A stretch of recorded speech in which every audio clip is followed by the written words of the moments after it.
Picture this. You're sitting in a dimly lit room, and before you on a wooden table rests a black lacquered cube, no larger than your fist. Its surface is adorned with intricate golden patterns that seem to shift in the candlelight. Geometric designs that suggest order and chaos intertwined. Your fingers reach out, almost involuntarily, and you begin to turn the faces of the box. Click, click, click. The pieces slide into new configurations with satisfying precision. And then, from somewhere impossibly distant yet intimately close, you hear it. The faint tolling of bells, like a church calling the faithful to Mass, or perhaps calling something else entirely. The air grows cold. The shadows in the corners of the room seem to deepen and writhe, and you realize, too late, what you've done. You've opened a door that can never be fully closed again. Welcome to this exploration of Hellraiser, one of horror cinema's most philosophically complex and visually arresting franchises. Over the next several hours, we're going to journey through more than 3 decades of mythology, from Clive Barker's original novella to the sprawling film series and beyond, examining the lore of the Cenobites, those enigmatic beings who dwell in a dimension where pleasure and pain have become indistinguishable. This is designed to be both an educational deep dive and a companion for sleep. So if you find yourself drifting off at any point, that's perfectly fine. There's no quiz at the end. No obligation to remember every detail. Let the words wash over you like waves, carrying you toward rest. The puzzle box and its mysteries will still be here tomorrow if you wish to return. Before Hellraiser became a cinematic phenomenon, before Doug Bradley's iconic portrayal of Pinhead became seared into the collective consciousness of horror fans worldwide, there was a novella. In 1986, Clive Barker, already an accomplished author of dark fantasy and horror, published a short work called The Hellbound Heart. Barker had been writing for years, producing what he called the Books of Blood, collections of short horror fiction that had earned him comparisons to Edgar Allan Poe, and a reputation as one of Britain's most imaginative practitioners of literary horror. But Barker was frustrated. He'd seen his work adapted for film before, and the results had disappointed him. Directors and screenwriters, he felt, had diluted his visions, softened the edges, missed the philosophical depths that interested him most. So he decided to take matters into his own hands. He would direct a film adaptation himself, maintaining complete creative control over the translation of his vision from page to screen. The Hellbound Heart tells the story of Frank Cotton, a man of considerable appetites. Frank is what we might call a seeker, someone perpetually dissatisfied with conventional pleasures, always chasing the next high, the next thrill, the next experience that might fill the hollow ache inside him. He's traveled the world in pursuit of gratification, sampling every vice and indulgence available to mortal experience, and found them all wanting. Nothing satisfies for long. The pleasure fades almost before it's fully registered, leaving him hungry for more, for something beyond the ordinary, for sensations that transcend the limitations of normal human experience. His search eventually leads him to a puzzle box, a cube of black lacquer and gold, known as the Lament Configuration, which promises to open doors to pleasures beyond imagining. Frank, of course, solves the puzzle. He's clever and determined, and the box yields to his manipulations. What happens next forms the core of the Hellraiser mythology, When Frank opens the Lament Configuration, he summons the Cenobites, beings from another dimension who come when called by those seeking extreme experience. But Frank has made a fundamental miscalculation. The pleasures the Cenobites offer are not the pleasures he imagined. They are beings for whom the distinction between pleasure and pain has ceased to exist, for whom the two sensations have merged into a single, unified experience of intensity. They take Frank to their dimension, the Labyrinth, where he experiences torments that are simultaneously agonies and ecstasies, where every nerve ending is stimulated beyond endurance, where the self is systematically dismantled and reconfigured. When Barker sat down to expand this story into a screenplay and then to direct it, he brought with him very specific ideas about what his demons should look like and represent. The Cenobites, Barker decided, should not look like traditional demons. He was tired of the red skin, the horns, the pitchforks, all the medieval Christian iconography that had become cliché. His demons needed to be something new, something that would seem genuinely alien and disturbing to a modern audience. He drew inspiration from several sources.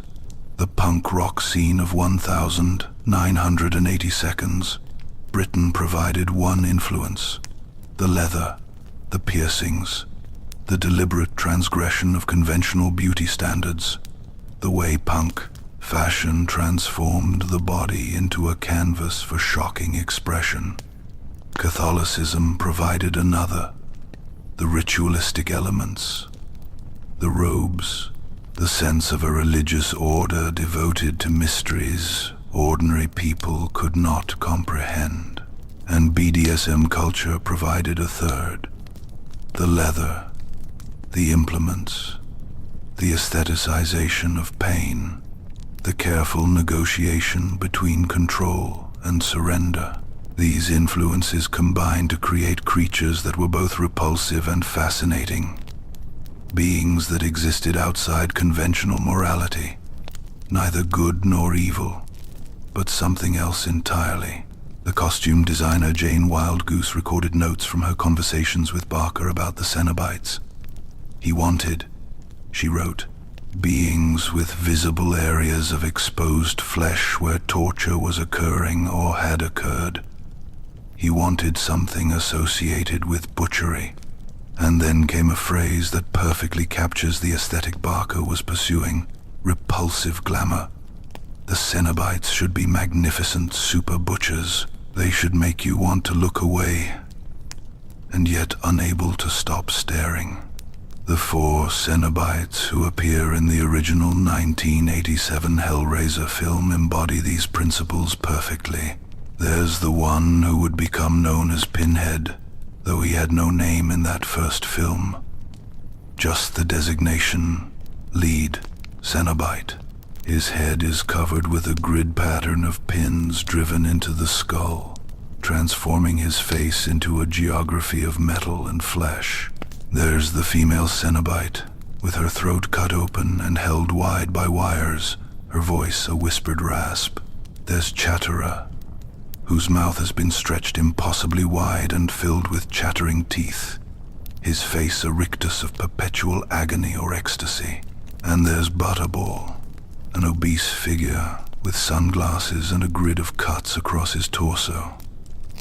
Together, they represent Barker's vision of beings who have gone so far into experience that they've left humanity behind entirely. The philosophical foundation of Hellraiser is crucial to understanding what separates it from typical horror films of its era. In the 1980 seconds, horror was dominated by slasher films: Friday the 13th, A Nightmare on Elm Street, Halloween. These films featured killers who murdered teenagers, often in creative and gory ways. But the moral universe was generally clear. The killers were evil, the victims were innocent or at least sympathetic, and the final girl who survived was pure. Hellraiser operates on entirely different principles. The Cenobites are not evil. They don't kill for pleasure or revenge. They are, in Pinhead's famous words, explorers in the further regions of experience. Demons to some, angels to others. They come only when summoned, only when someone deliberately solves the puzzle box, seeking what they offer. They are fulfilling a kind of contract, delivering exactly what was requested, even if the requester didn't understand what they were actually asking for. This creates a moral ambiguity that was unusual for horror films of the time. Frank Cotton, the closest thing the first film has to a villain, is punished not for being evil, but for seeking forbidden knowledge and experience. He's a transgressor, certainly, but the film doesn't present his desires as inexplicable or motiveless. We understand why he sought the box, the emptiness he feels, the hunger for something more than conventional life offers. These are recognizable human experiences.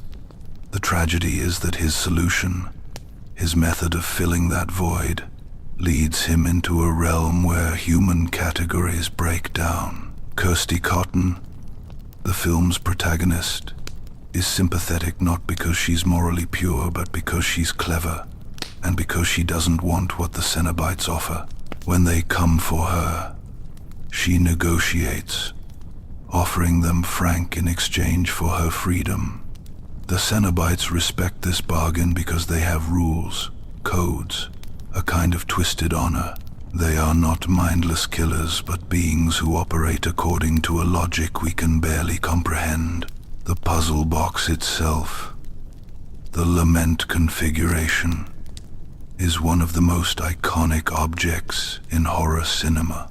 Its origins are explained in the fourth Hellraiser film, Bloodline, which takes place across 3 time periods: 18th century France, the present day, and the far future.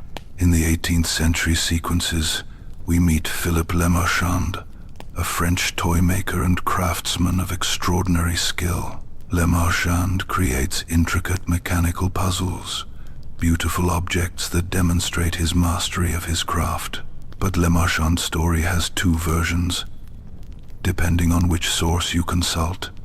In the comic book continuity, which Clive Barker had some involvement with, Lemarchand is presented as a serial killer who uses his puzzles as a kind of calling card, incorporating materials from his victims, human fat and bone, into the construction of the boxes. This Lemarchand is a willing servant of dark forces, creating his configurations deliberately to open doorways to hell.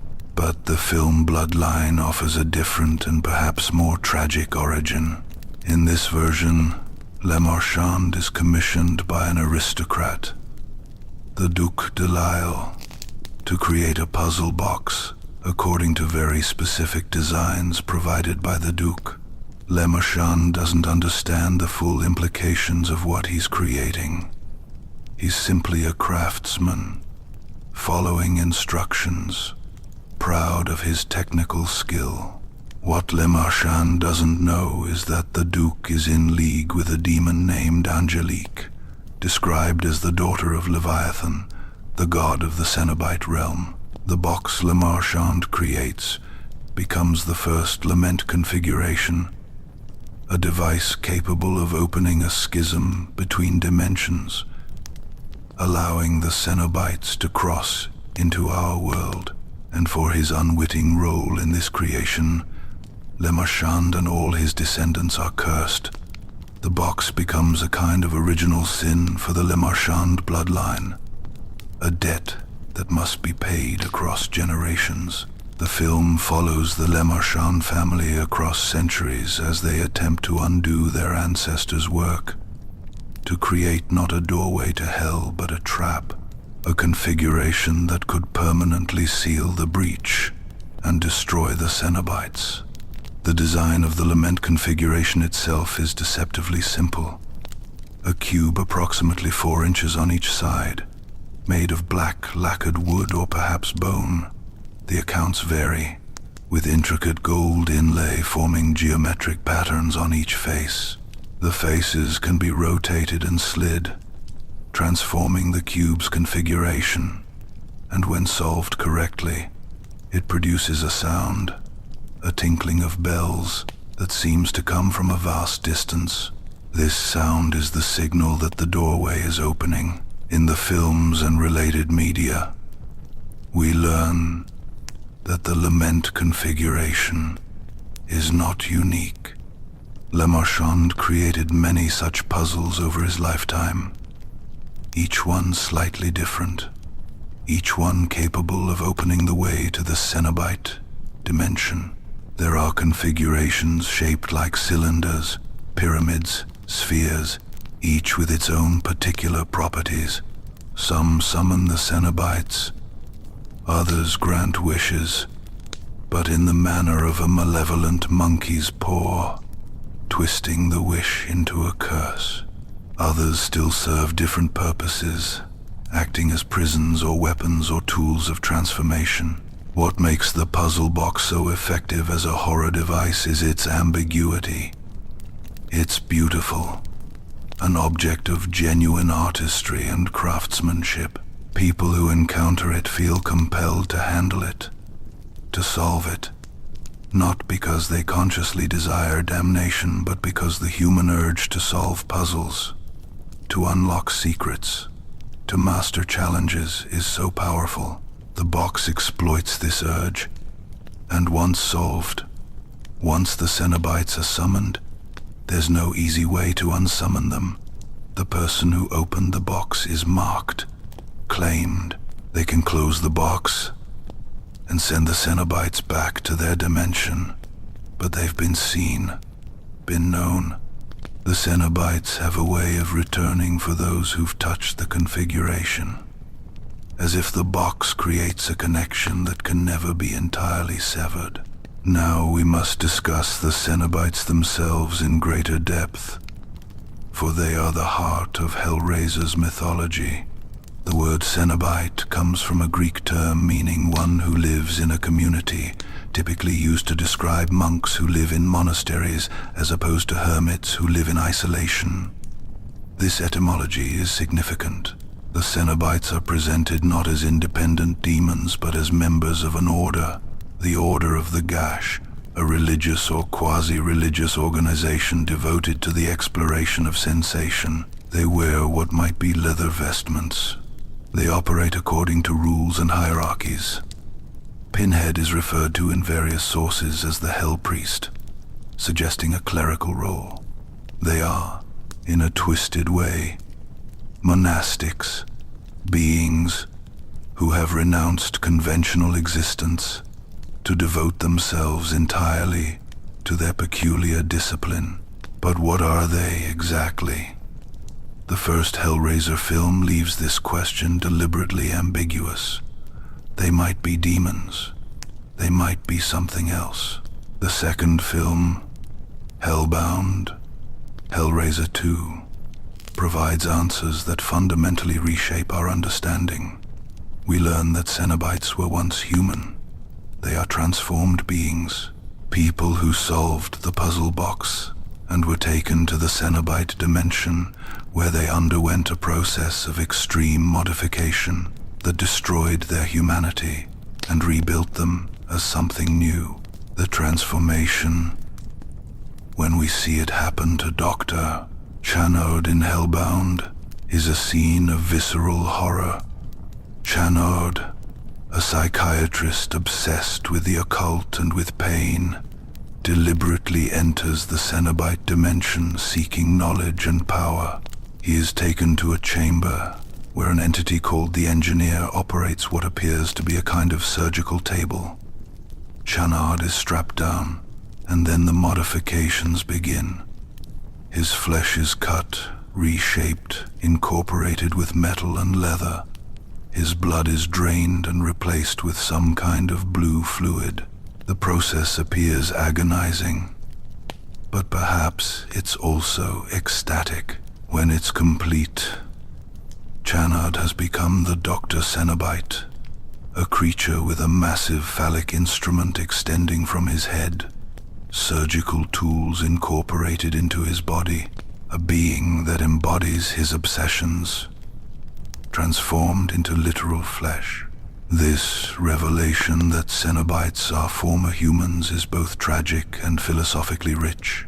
They are not inherently evil beings from another dimension, but rather what humans become when they pursue certain paths to their ultimate conclusions.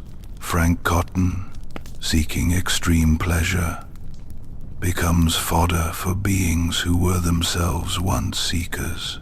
The Cenobites have forgotten their human lives. The transformation process includes a kind of amnesia, a severing from the past self. Pinhead, in the first two films, has no memory of ever being human. He believes himself to have always been what he is. This amnesia serves multiple purposes. It allows the Cenobites to perform their function without guilt or hesitation. They are no longer burdened by human empathy or moral frameworks. They have become pure explorers of sensation, beings for whom the only value is intensity of experience. But in Hellbound, Kirsty Cotton discovers the human origins of the Cenobites, and more specifically, she discovers Pinhead's human identity. She finds a photograph showing a British Army officer from World War I, Captain Elliot Spencer. This photograph becomes key to temporarily defeating the Cenobites.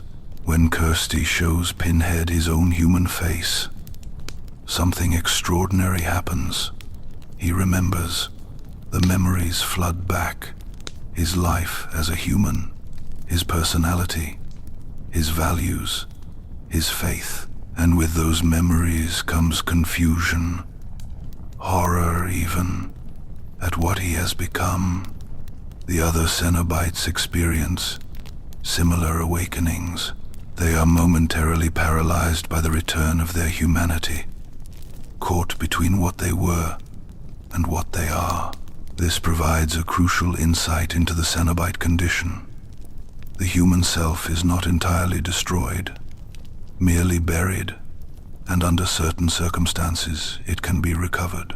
Captain Elliot Spencer's story, as revealed across multiple films and expanded in comic books, adds tremendous depth to the Pinhead character.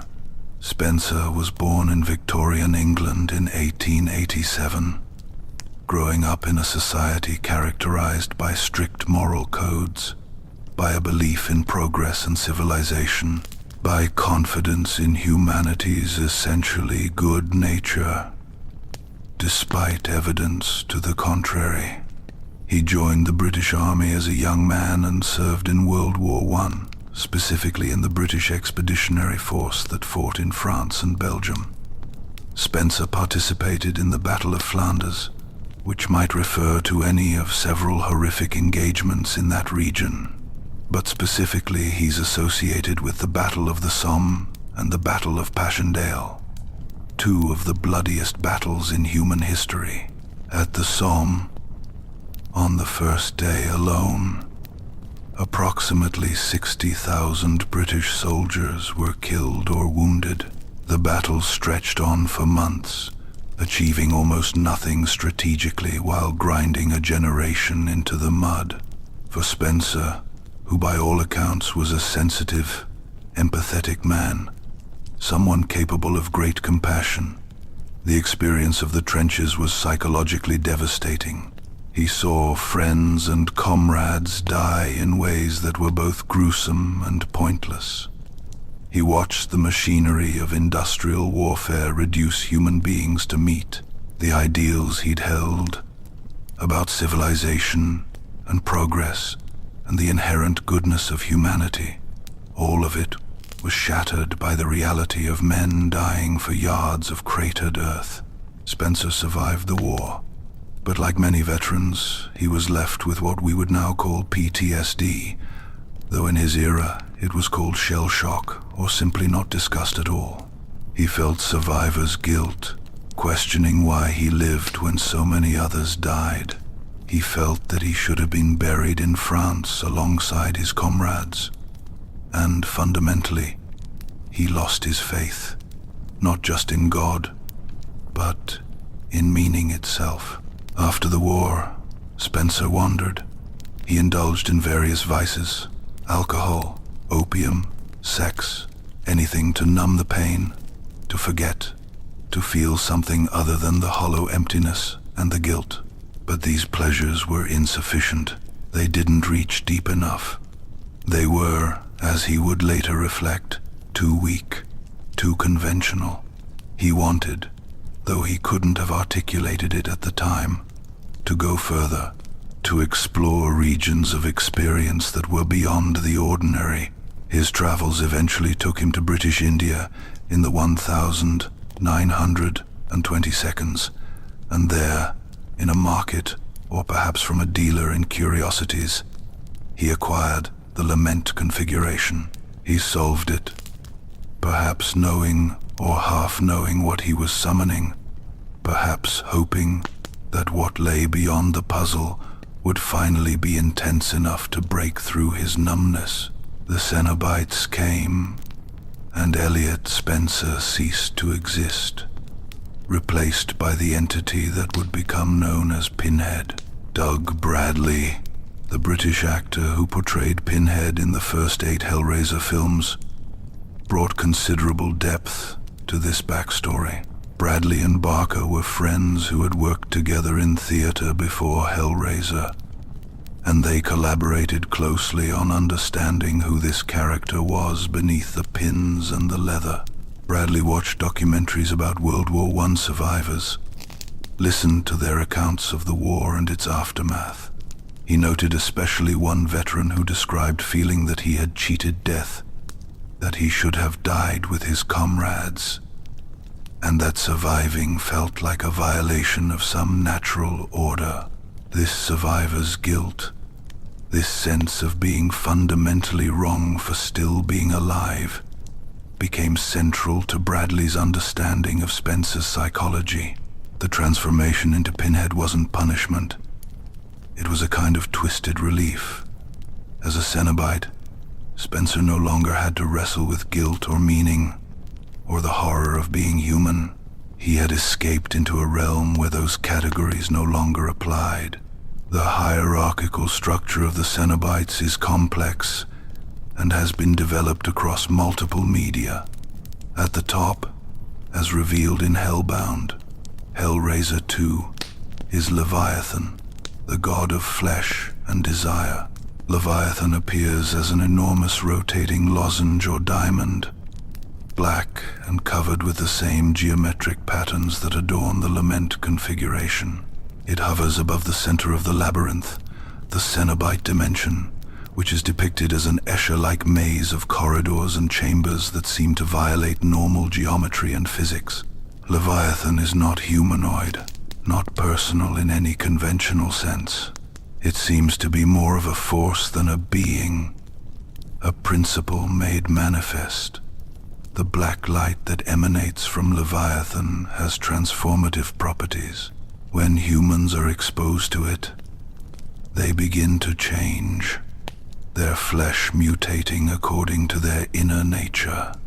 Leviathan is described as the god of flesh, suggesting dominion over the physical body, and the god of desire, suggesting understanding of what drives humans to seek the box in the first place. Beneath Leviathan, in the hierarchy, are the various orders of Cenobites. The Order of the Gash, to which Pinhead and his companions belong, appears to be a high-ranking or elite order. Within the order, Pinhead holds a special position. He's referred to as the Hell Priest and sometimes as the Pontifex, a term meaning bridge maker or high priest. He seems to have authority over other Cenobites, though the exact nature of this authority varies depending on the source. In the films, he leads his group and makes decisions about who they take and how they fulfill their function. In the comic books, his role is expanded further, with suggestions that the position of Hell Priest is ancient, that there have been many Hell Priests across centuries or even millennia, and that the role itself, rather than the individual occupying it, is what matters to Leviathan.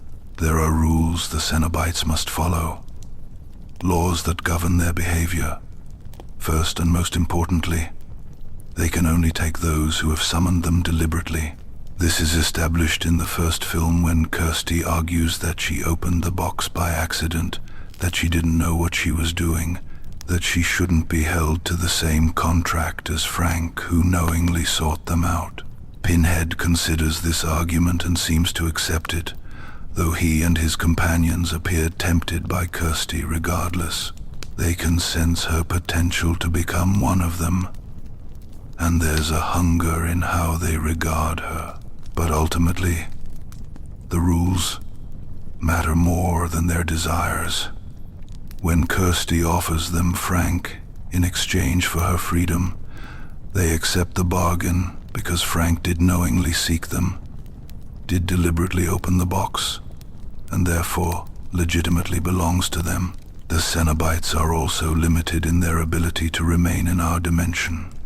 They need the puzzle box to be open, or they need someone who has touched the box to be present as a kind of anchor. Closing the configuration sends them back to their own realm. This creates a vulnerability that clever humans can exploit.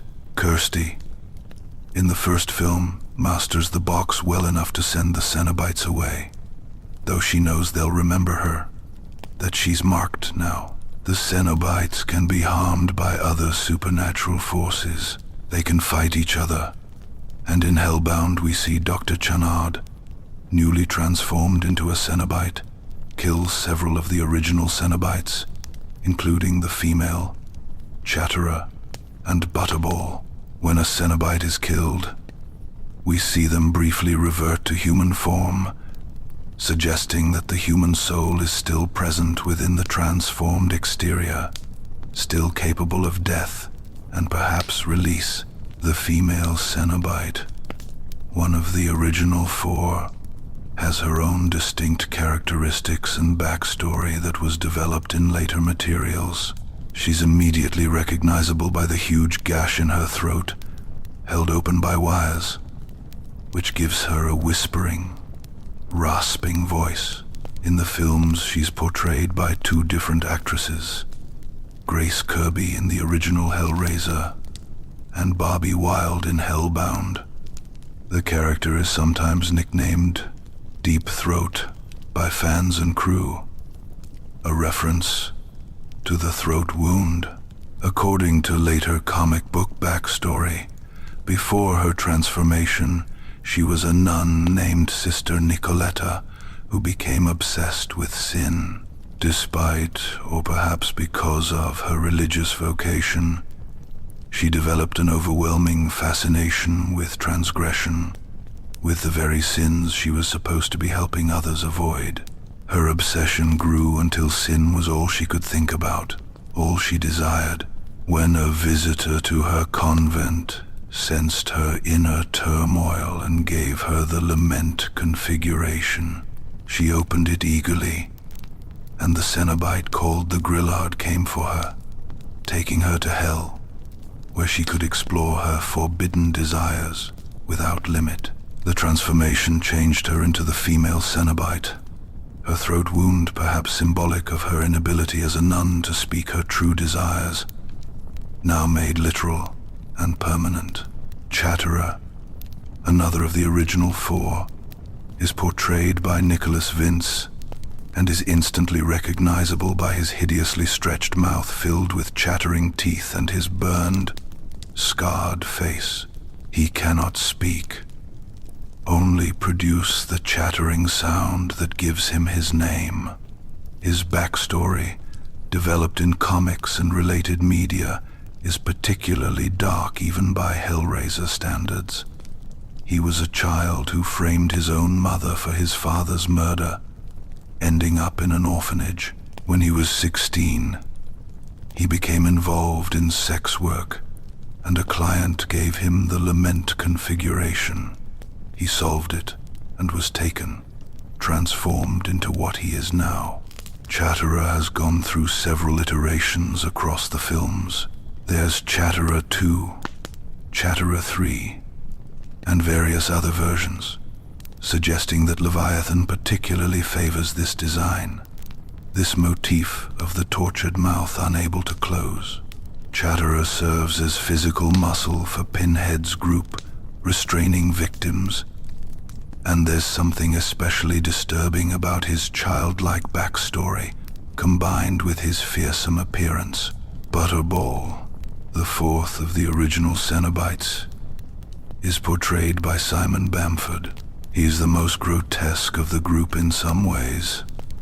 Extremely obese, with sunglasses covering his eyes which are sewn shut beneath, and large gashes across his stomach. He moves slowly, ominously, and says nothing. An interesting piece of production trivia. Butterball was originally supposed to deliver the line, "Perhaps we prefer you," in the first film, but the makeup appliances on Simon Bamford's face were so extensive that he couldn't speak clearly through them, so the line was given to the female Cenobite instead, according to later developed backstory. Before his transformation, Butterball was an obese man with perverted inclinations, someone whose appetites and desires manifested physically in his body. His transformation took his existing obsessions and made them eternal, locking him into this form. The Engineer is a different kind of Cenobite, one that appears primarily in the first film and Hellbound. The Engineer is not humanoid in the same way as Pinhead and his companions.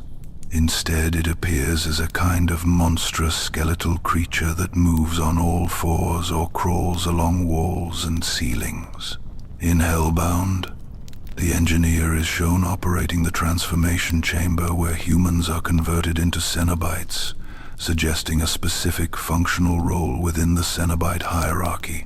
The Engineer pursues Kirsty through hell in the first film, a relentless presence that seems more bestial than the others, lacking their refinement and eloquence.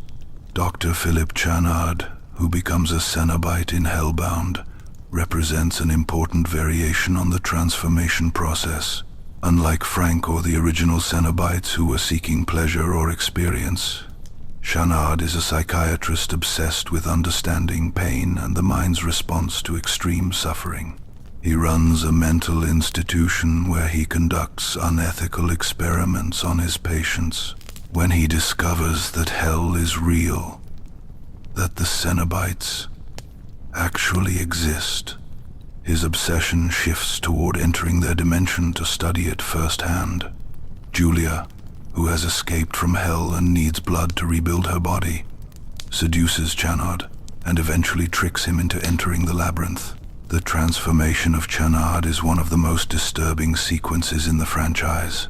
The Dr. Cenobite that emerges has a phallic surgical tool extending from his head, other medical implements incorporated into his body, and he's far more powerful than the original Cenobites, killing several of them easily. Lemarchand retains more of his personality and intelligence than typical Cenobites seem to. Perhaps because his transformation was so recent, or because his obsession was already so aligned with Cenobite philosophy. Hellraiser 3, Hell on Earth, the third film, makes significant changes to the mythology, changes that many fans consider controversial. In this film, Pinhead is split into two entities: his demon self and the spirit of Elliot Spencer. The demon Pinhead, freed from the constraints of his residual humanity, becomes far more actively evil, more like a traditional movie monster. He's trapped within an artifact called the Pillar of Souls, a sculpture covered with tortured faces and twisted bodies. A nightclub owner named J.P. Monroe purchases the pillar as art, not realizing what he's brought into his establishment. The demon Pinhead manipulates Monroe, feeding on victims to regain strength, and eventually escapes. This Pinhead creates new Cenobites rapidly, transforming people according to their obsessions. A DJ becomes a Cenobite that throws CDs like shurikens. A barfly becomes a Cenobite that breathes fire. A camera woman becomes a Cenobite with a camera embedded in her head. These new Cenobites are generally considered less effective designs than the originals, more gimmicky, reflecting the film's overall shift toward a more conventional horror approach. Meanwhile, the spirit of Elliot Spencer exists in a kind of limbo, and he helps the film's protagonist Joey Summerskill understand what's happening and how to stop the demon Pinhead. Spencer is appalled by what his demonic self is doing, recognizing that without the restraints of his human conscience, Pinhead has become a force of pure destruction rather than the philosophically consistent explorer of sensation he once was. Eventually, Spencer and the demon are merged back together, restoring the balance, and Pinhead is sent back to hell. This split personality concept, while adding some interesting character development, also undermines some of what made the character compelling in the first films. His ambiguity, his alien morality, the sense that he operated according to rules we didn't fully understand. Hellraiser, Bloodline, the fourth film, is a deeply ambitious entry that spans multiple time periods and ultimately shows Pinhead's destruction. In the far future, a space station called the Minos serves as the setting for the final confrontation. The station was designed by the last of the Lemarchand bloodline, Dr. Paul Merchant, and it's actually a massive lament configuration, a final puzzle designed not to open the way to hell, but to close it. The station can transform into the Elysium configuration, a shape that traps Cenobites within it and destroys them utterly.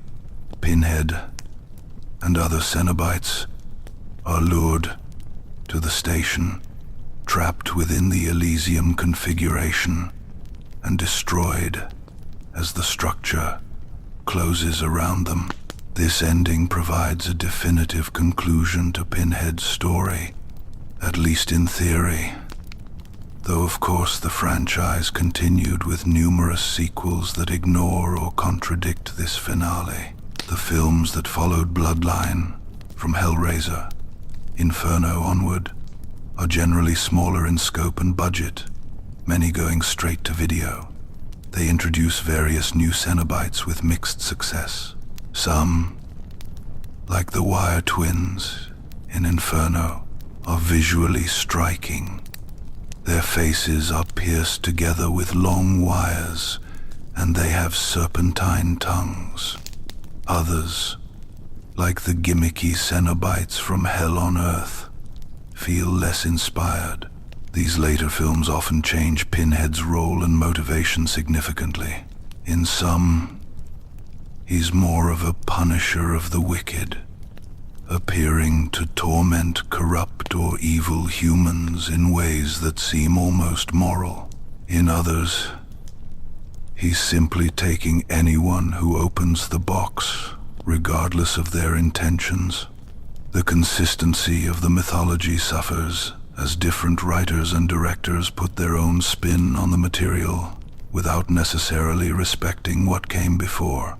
The 2022 reboot of Hellraiser, released on Hulu, represents a fresh start for the franchise. This version reimagines significant elements of the mythology while maintaining core concepts.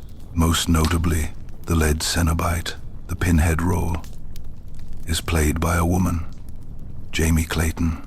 This choice actually aligns with Clive Barker's original description of the character in the Hellbound Heart, where the lead Cenobite's gender is ambiguous.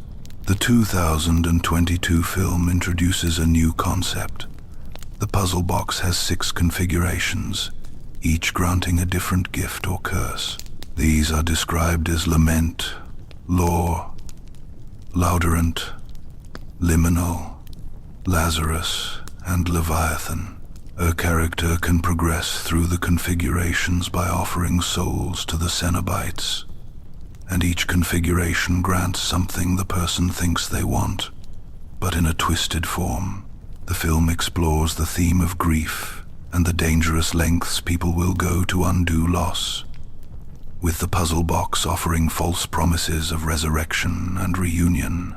The Cenobites in this version are less talkative than Bradley's Pinhead, more alien and inhuman, and the body horror is intensified with practical effects that showcase torn flesh and exposed bone.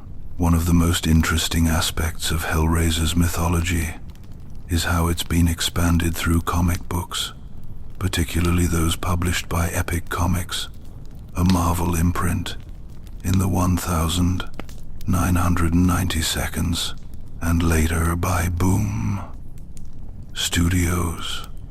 Clive Barker was involved in plotting many of these stories, and they're generally considered canonical, or at least semi-canonical, providing backstories and context that the films never had time to explore. The comics introduced the concept that Pinhead might not be the first Hell Priest, that the role is ancient and has been filled by various beings across history. One storyline suggests that Pinhead is actually the latest incarnation of an Aztec entity called Xipe Totec, and that he can access the memories and abilities of his previous incarnations, explaining how he could appear in the 18th century sequences of Bloodline, despite Elliot Spencer not solving the box until the 1920 seconds. Other comic storylines explore the politics of Hell, showing rivalries between different factions of Cenobites, rebellions against Leviathan, and the complex rules governing who can be taken and under what circumstances. The Harrowers, introduced in the comics, are a group of humans who fight against the Cenobites, understanding their nature and working to prevent them from taking victims. The Harrowers know about the puzzle boxes and try to keep them out of circulation, though they're fighting a losing battle since the boxes have a way of finding people who are susceptible to their lure. Kirsty Cotton, the protagonist of the first 2 films, becomes involved with the Harrowers in the comics, using her knowledge of the Cenobites to help others escape or resist them. Eventually, in a controversial comic storyline, Kirsty herself becomes a Cenobite, but by choice rather than by damnation. She makes a deal to become the new Hell Priest, replacing Pinhead, believing she can reform Hell from within, that she can change the Cenobites' purpose from pure sadism to something more aligned with justice. This development divided fans but demonstrates the flexibility of the mythology and the ways it can be reinterpreted. The relationship between humans and Cenobites is governed by rules that have been established across the films and related media, though these rules are not always consistently applied. The primary rule, as already mentioned, is that Cenobites can only take those who have summoned them deliberately by solving the Lament Configuration. This creates an interesting moral framework. The Cenobites are not randomly attacking innocent people, but rather fulfilling contracts with those who sought them out. However, the line between deliberate and accidental summoning can be blurry. In the first film, Kirsty opens the box while fleeing from her skinless Uncle Frank, not because she wants to summon demons, but because she's desperate and confused.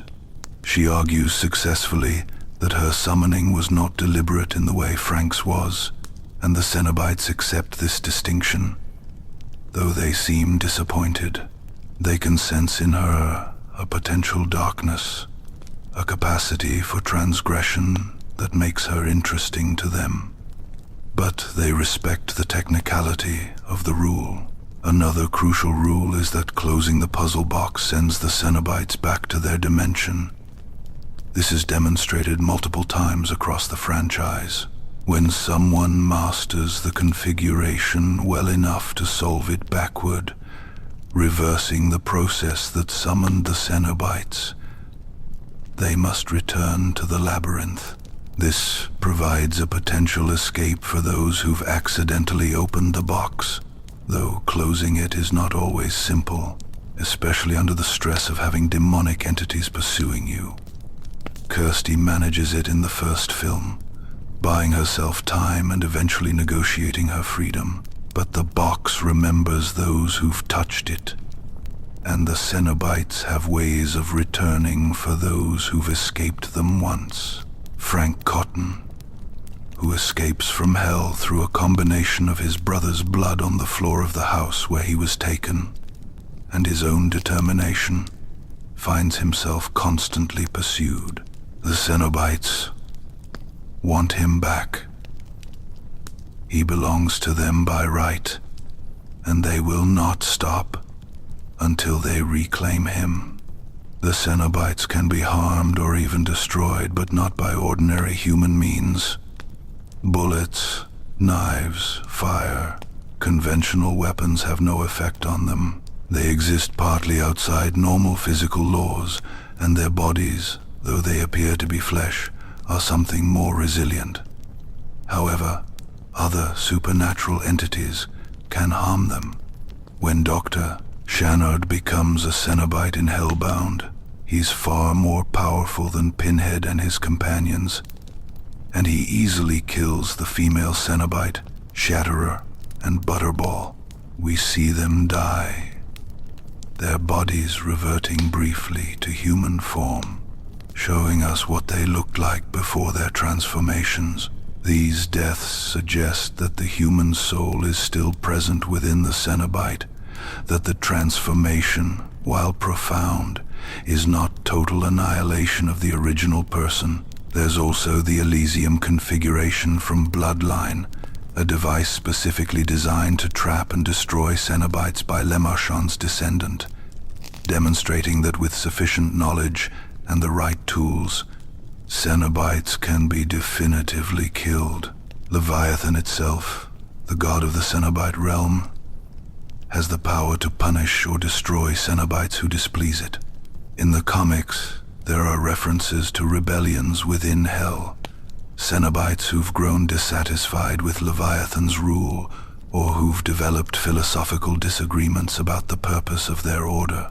One such rebel is named Alastor, also called the Doomsayer, who believes the Cenobites should be more than mere torturers, that they should have some higher purpose. Alastor's rebellion is crushed, and he's punished in ways that are horrific even by Hell's standards. These internal conflicts within the Cenobite hierarchy add depth to the mythology, suggesting that even in Hell there are politics, factions, disagreements about how things should be run. The Cenobites are not mindless servants, but beings with agency and opinions, even if those opinions are difficult for humans to understand. The concept of the Labyrinth, the Cenobite dimension itself, is crucial to understanding the full scope of Hellraiser's mythology. The Labyrinth is not simply hell in the traditional Christian sense, not a place of punishment for sinners in the afterlife. It's something stranger and more specific, a dimension devoted entirely to the exploration of sensation, where the laws of physics and biology are different, where flesh is infinitely malleable, where pain and pleasure have merged into a single, unified experience. The visual depiction of the Labyrinth in Hellbound, Hellraiser 2, draws heavily on the art of MC. Escher, showing impossible architecture, corridors that twist back on themselves, staircases that lead nowhere, chambers that seem to exist in multiple places simultaneously. The walls appear to be made of some fleshy substance, organic and pulsing, suggesting that the dimension itself might be alive in some sense, or that it's literally made from flesh. At the center of the labyrinth hovers Leviathan, casting its black light across the dimension. This light has transformative properties. When the young girl Tiffany is exposed to it in Hellbound, we see her skin beginning to crack and change. The process of transformation starting. Only Dr. Chenard's intervention, ironically, prevents her from becoming a Cenobite herself. The labyrinth contains many chambers with different purposes. There's the transformation chamber where the engineer operates on humans, converting them into Cenobites. There are torture chambers where the Cenobites take their victims to explore the limits of sensation. There are storage areas where we see pillar-like structures containing multiple faces and bodies, souls who've been taken and incorporated into Hell's architecture. The Pillar of Souls that appears in Hellraiser 3 is one such structure, removed from Hell and brought to Earth, containing Pinhead and many other trapped entities. Time in the labyrinth does not flow the same way it does on Earth. Characters who spend what seems like hours or days in Hell return to find that only moments have passed in our world, or vice versa. This temporal distortion makes the labyrinth even more dangerous and disorienting. You could be tortured for what feels like years and return to discover that your loved ones are still waiting for you in the next room, that no time has passed at all. Or you could step into Hell for what feels like minutes and emerge to find that decades have gone by, that everyone you knew has aged or died. The rules of the labyrinth are fundamentally different from the rules of our reality, and humans who enter it are at a terrible disadvantage, unable to understand or navigate this alien environment. The philosophy underlying Hellraiser, the ideas that Clive Barker embedded in the original novella and film, deserves careful examination because it's what elevates the franchise above typical horror fare.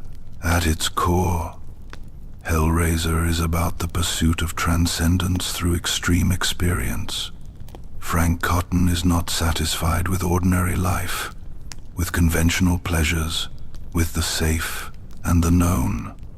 He wants to go further, to experience something beyond the limits of normal human existence.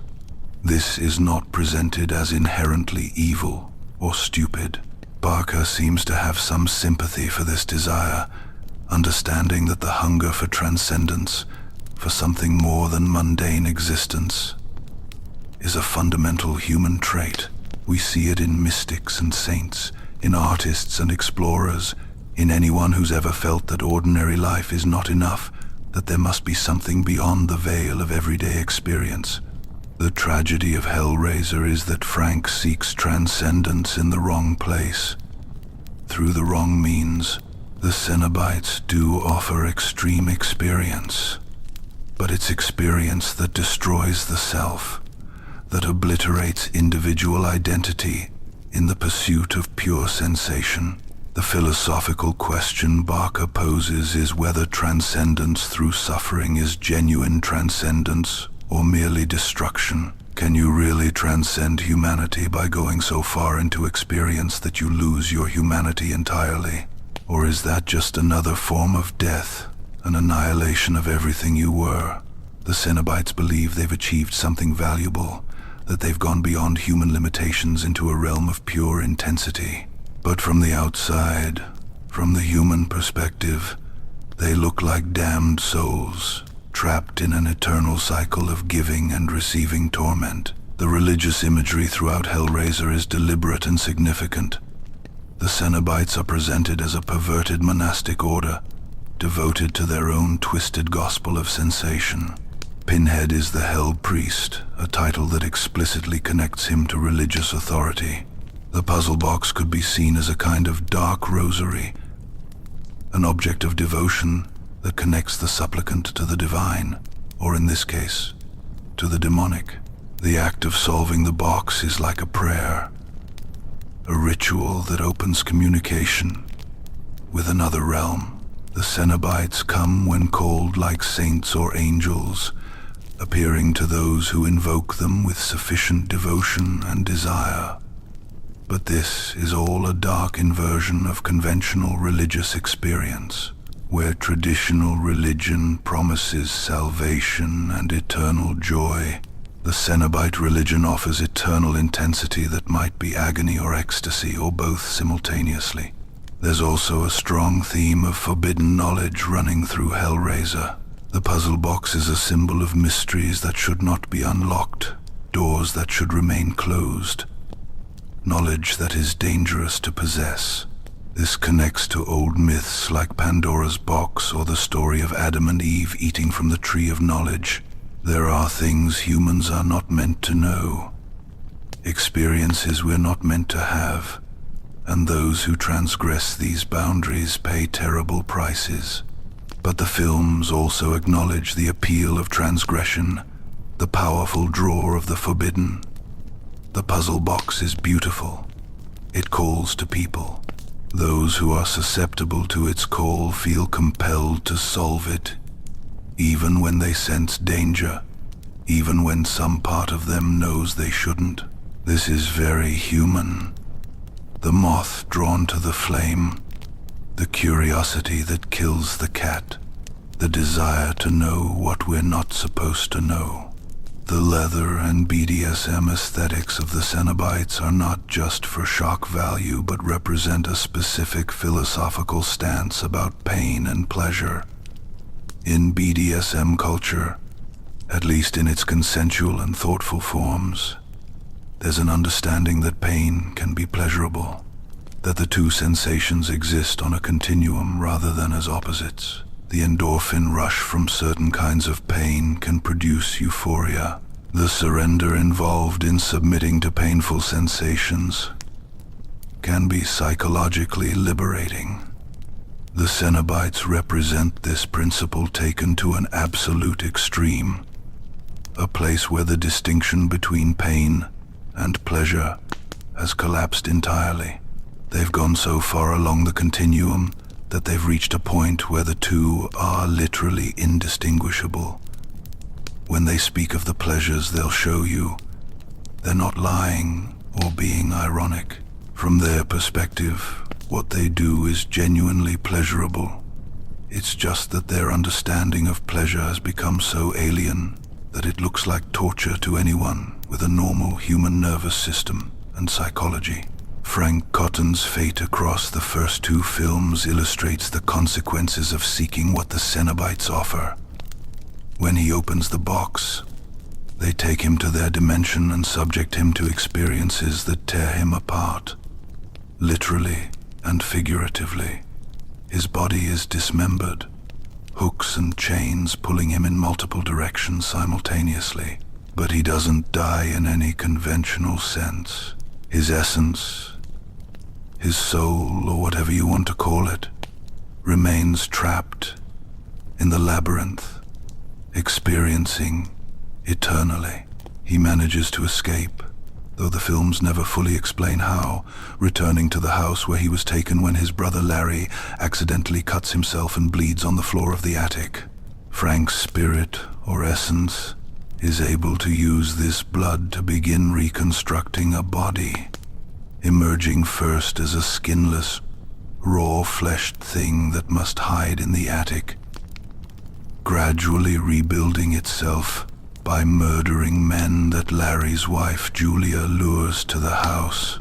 Even when Frank has reconstructed enough of a body to be mobile and somewhat functional, he's changed. He's still driven by the same appetites that led him to open the box, but now there's a desperation to them.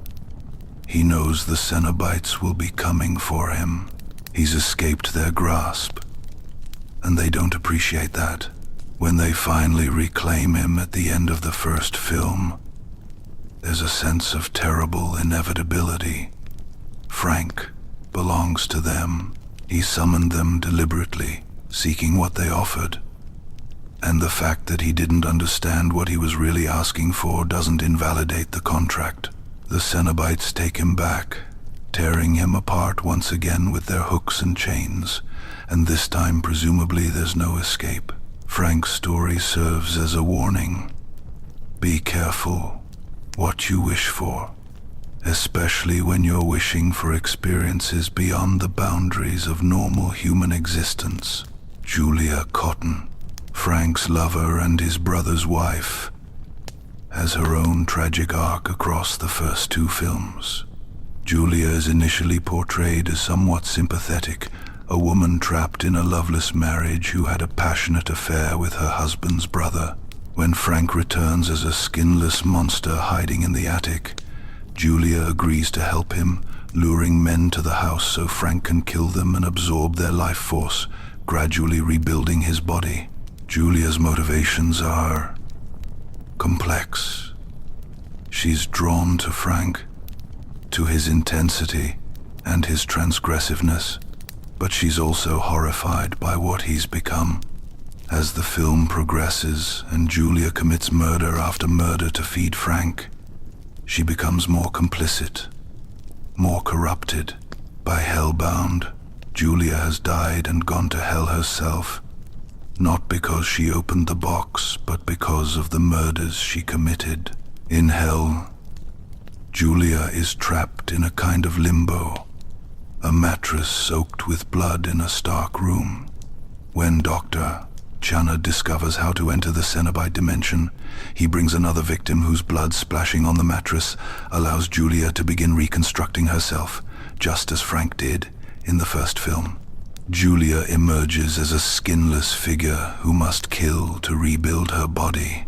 Once she has flesh again, Julia manipulates Channard, using his obsession with understanding hell against him, eventually leading him to his transformation into a Cenobite. Julia seems to be working her own agenda, trying to gain power within hell's hierarchy, but she's ultimately destroyed by Channard himself after he becomes a Cenobite. Julia's story demonstrates that you don't have to open the box yourself to be damned. Association with those who have, participation in their schemes and crimes, can be enough to draw the attention of hell. The theme of family dysfunction runs throughout Hellraiser. The first film centers on a deeply dysfunctional family unit. Larry, the somewhat oblivious husband. Julia, his dissatisfied wife still obsessed with his brother. Kirsty, Larry's daughter from a previous marriage who immediately senses that something is wrong in the house. Frank, the black sheep brother, the one who pursued pleasure at the expense of all other values, becomes a literal monster hiding in the attic, and the rest of the family must deal with the consequences of his choices.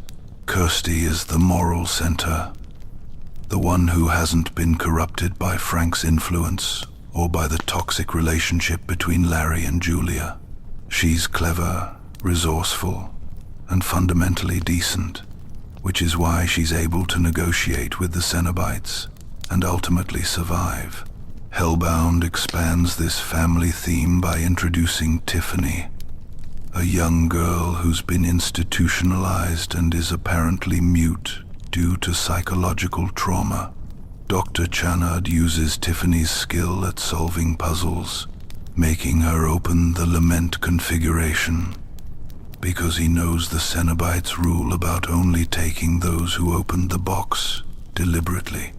Channard thinks he can observe hell while sending Tiffany in his place, but Kirsty intervenes, and ultimately it's Channard who enters hell and is transformed. Tiffany's muteness is revealed to be psychosomatic, a response to trauma, and she regains her voice in hell, screaming her rage and pain.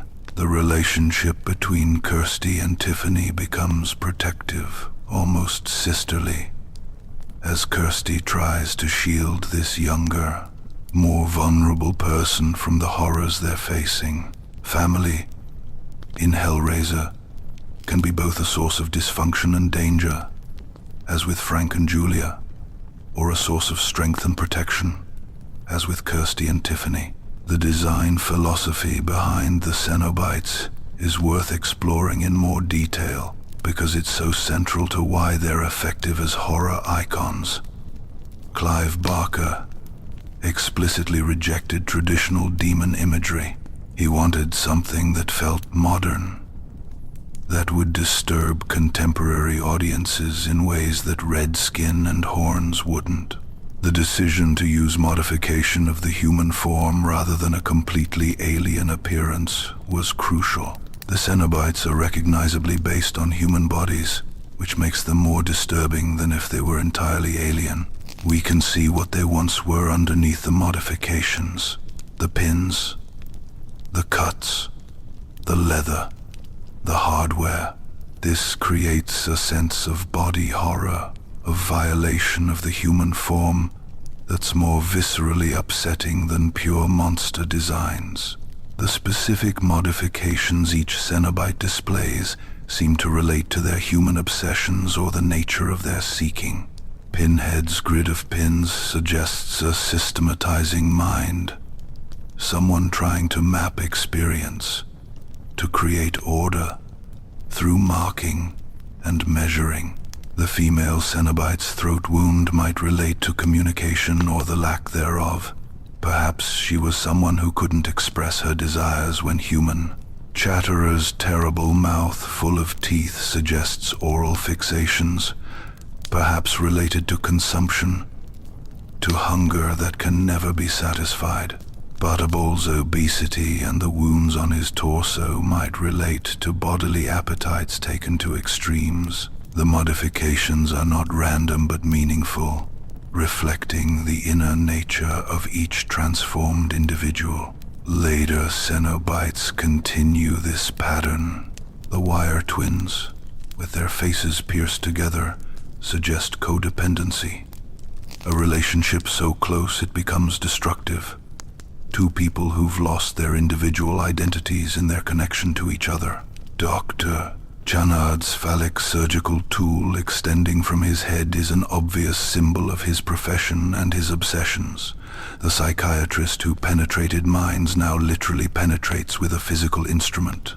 Angelique, the demon princess from Bloodline, appears mostly human, but with a sensuality and an inhumanity in her movements that mark her as other.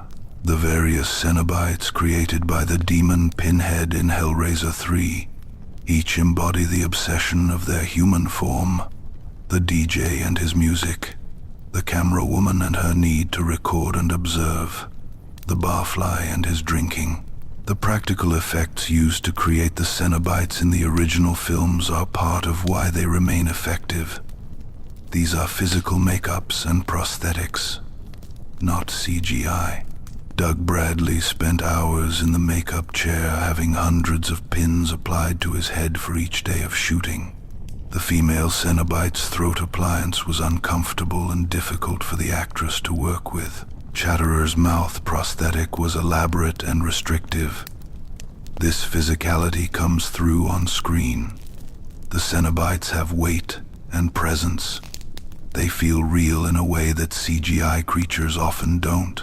The tactile quality of the practical effects, the visible textures of the leather and the metal and the modified flesh, all contribute to making the Cenobites feel like they could actually exist, like you could reach out and touch them, which of course you absolutely wouldn't want to do. The music and sound design of Hellraiser are essential to its atmosphere. Christopher Young's score for the original film is lush and dark, almost romantic in places, which creates an interesting counterpoint to the visceral horror on screen. The score doesn't tell you how to feel. It doesn't emphasize jump scares with stings or announce danger with threatening music. Instead, it creates a dreamlike, otherworldly atmosphere that makes the horror feel more inevitable, more mythic. The sound design includes the tinkling of bells when the box is being solved, a sound that becomes associated with the Cenobites' arrival, and the various vocal effects used for the Cenobites' voices, giving them an inhuman quality, layers and echoes that suggest they're speaking from somewhere very far away, even when they're standing right in front of you. The influence of Hellraiser on horror cinema and culture has been substantial. While it never achieved the mainstream cultural penetration of franchises like Friday the 13th or A Nightmare on Elm Street, it carved out its own niche, appealing to audiences looking for something more thoughtful and visually distinctive than typical slasher fare. Pinhead became an icon, his image recognizable even to people who've never seen the films. The puzzle box became one of horror's most iconic props, replicas sought after by collectors. The phrase, "we have such sights to show you," entered the cultural lexicon. The franchise demonstrated that horror could be philosophical, that it could ask genuine questions about desire, transcendence, the nature of pleasure and pain, while still delivering visceral thrills and memorable monsters. Barker's influence extended beyond Hellraiser itself. His approach to horror, emphasizing imagination, visual richness, and philosophical depth, inspired other creators. His advocacy for LGBT representation in horror, Barker being openly gay and including queer characters and themes in his work, helped expand the genre's inclusivity. His insistence on practical effects and elaborate makeup work kept those crafts relevant in an era increasingly dominated by digital effects, and his willingness to engage with dark subject matter while maintaining sympathy for even his most transgressive characters added moral complexity to horror that sometimes felt lacking in other franchises of the era. The puzzle box itself, the Lament Configuration, deserves recognition as one of horror's most perfect MacGuffins. It's simple enough to understand, a puzzle box that summons demons when solved, but endlessly rich in its implications and possibilities. Why would anyone deliberately solve it once they know what it does? Because humans are curious, because we're drawn to forbidden knowledge, because we think we'll be different, that the rules won't apply to us, that we can control what we've unleashed. The box exploits fundamental human traits, our problem-solving nature, our desire for transcendence, our belief that we're special, and it's beautiful. An aesthetic object that draws the eye and the hand. The designs on its surface seem to promise meaning, to suggest that solving the puzzle will reveal some profound truth. In a sense, it does reveal truth, just not the truth the solver was hoping for. The various configurations mentioned in the 2022 film, each offering different gifts or curses, expand the mythology in interesting ways. The Lament Configuration is the first, the basic summoning device. The Lore Configuration presumably offers knowledge, but knowledge at a price. The Labyrinth Configuration might offer praise or glory, but twisted into something horrible. The Liminal Configuration deals with thresholds, with being between states, perhaps offering transformation that leaves you neither human nor Cenobite, but something caught in between.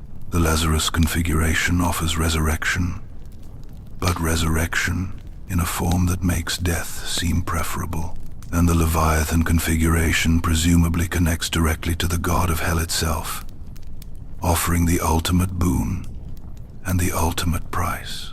Each configuration represents a different human desire, a different path to damnation, And the fact that you must sacrifice other souls to progress through them creates a terrible moral calculus where desire for what you want wars with knowledge of what you're doing to others. The question of whether the Cenobites are evil is one the franchise has never definitively answered, and that ambiguity is part of what makes them compelling. From one perspective, they're absolutely evil. They torture people. They cause immense suffering. They're agents of hell. From another perspective, they're amoral. They operate according to rules. They only take those who summon them.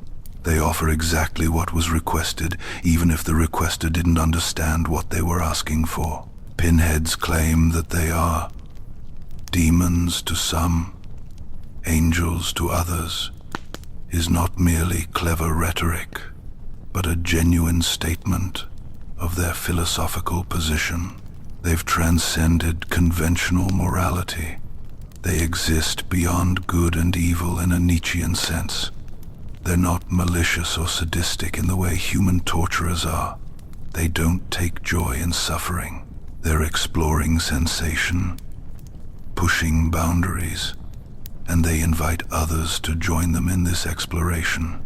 But from the human perspective, from the position of those who value individual identity, bodily autonomy, and the ability to experience pleasure without agony, the Cenobites are clearly antagonists. They destroy what makes us human. They turn us into something that can no longer connect with other humans, that has no memory of love or hope or any of the positive emotions that make existence bearable. In transforming humans into Cenobites, they're committing a kind of murder, killing the person even if the body continues in an altered form. So while they may not be evil by their own standards, they're certainly evil by ours, which is all that really matters for those of us who are human and who wish to remain so. As we approach the end of this exploration, drifting perhaps toward the boundary between waking and sleep, let's consider what Hellraiser ultimately reveals about human nature and about the stories we tell ourselves. At its core, Hellraiser is about the danger of seeking extreme experiences as a solution to existential emptiness. Frank Cotton is empty inside. Normal pleasures don't satisfy him. He's trying to fill a void that cannot be filled by external experiences, no matter how intense. This is a recognizably modern problem. The search for meaning in sensation, the belief that the next high, the next thrill, the next conquest will finally be enough. Consumer culture promises that the next purchase will bring happiness. Addiction promises that the next dose will bring peace. Extreme sports and experiences promise that pushing boundaries will bring transcendence. But these external solutions rarely work because the problem is internal, spiritual, a disconnection from meaning and purpose that cannot be resolved through sensory input alone. The Cenobites represent this logic taken to its ultimate conclusion. They've pursued intensity so far that they've destroyed everything else about themselves. They have maximum sensation and minimum meaning. They've gained the whole world of experience and lost their souls in the process. This is the nightmare version of what we're all potentially doing when we seek fulfillment in external things rather than in internal cultivation, in relationships, in service to others, in the quiet satisfactions that don't produce adrenaline rushes but that sustain us over time. The puzzle box can be read as a metaphor for forbidden knowledge, for the things we seek that we shouldn't, for the doors we open that can't be closed. Every time we indulge in destructive behavior, every time we pursue short-term pleasure that we know will bring long-term pain, every time we transgress our own boundaries and values in search of something we can't even clearly define, we're in a sense solving the lament configuration. We're opening a door to something that will change us, that will take us apart and reshape us, and we won't be able to simply return to who we were before. This doesn't mean we should never take risks or seek new experiences. It means we should be thoughtful about what we're really seeking, and whether the methods we're using to seek it will actually bring us closer to what we genuinely need. Thank you for joining me on this journey through the dark mythology of Hellraiser, through the Labyrinth, and back again. We've explored the origins of the franchise in Clive Barker's novella and his determination to bring his vision to screen authentically. We've examined the Lament Configuration and its creator, Philip Lemarchand, cursed toy maker whose legacy spans centuries. We've met the Cenobites, those former humans transformed into explorers of sensation beyond all limits. We've encountered Leviathan, the god of flesh and desire that rules the Labyrinth. We've followed Pinhead's journey from Captain Elliot Spencer, shell-shocked World War I veteran seeking to feel something in the numbness after trauma, to the Hell Priest, eloquent and terrible. We've seen the various configurations and the fates of those who solved them. We've grappled with the philosophical questions at the heart of the franchise. Whether pleasure and pain are really opposites, whether extreme experience equals transcendence, whether the search for intensity leads to meaning or just to destruction. If you found this exploration valuable, if it gave you new appreciation for this remarkable and challenging franchise, I hope you'll consider subscribing to hear more deep dives into the mythologies and philosophies embedded in horror and dark fantasy.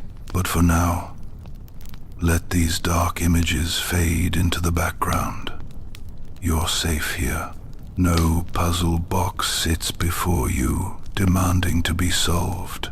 No bells toll in the distance. The Cenobites remain in their dimension, and you remain in yours. The boundaries hold. Let sleep come naturally, bringing with it dreams that are entirely your own, untroubled by hooks and chains. The mysteries of hell can wait. For now, there is only rest. Only the gentle drift toward unconsciousness. Only peace. Sleep well, and may you wake unchanged. Still yourself, still human, still free. Good night.